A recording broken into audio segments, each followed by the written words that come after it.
નમસ્કાર, અભિપ્રાય ન્યૂઝમાં આપનું સ્વાગત છે। ગોત્રી વિસ્તારમાં વડોદરા મહાનગરપાલિકા દ્વારા અંદાજિત 5 કરોડ રૂપિયાના ખર્ચે ગોત્રી ગાર્ડનનું નિર્માણ કરવામાં આવ્યું છે, પરંતુ હવે આ ગાર્ડનના તળાવમાં લાંબા સમયથી ગટરનું પાણી મિક્સ થતું હોવાના ગંભીર આક્ષેપો સામે આવ્યા છે। વોર્ડ નંબર 10ના કોંગ્રેસના વોર્ડ પ્રમુખ હાર્દિક અમોદિયાએ મહાનગરપાલિકા પર ગંભીર આરોપો લગાવતા તાત્કાલિક નિવારણની માંગ કરી છે। આ મુદ્દે ગોત્રી ગાર્ડનમાં કોંગ્રેસના કાર્યકરો દ્વારા વિરોધ પ્રદર્શન પણ કરવામાં આવ્યું હતું।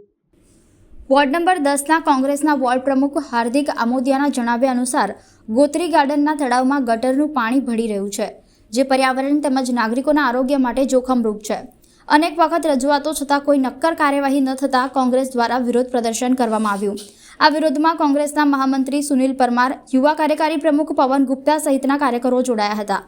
વોર્ડ પ્રમુખે ચેતવણી આપી છે કે જો વહેલામાં વહેલી તકે સમસ્યાનો ઉકેલ નહીં આવે તો ગાંધી ચિંધ્યા માર્ગે આંદોલન કરવામાં આવશે અને તેની સંપૂર્ણ જવાબદારી વડોદરા મહાનગરપાલિકા તથા સ્થાનિક કોર્પોરેટરની રહેશે। વડોદરા મહાનગરપાલિકા દ્વારા આ ગાર્ડન બનાવવામાં આવ્યું હતું।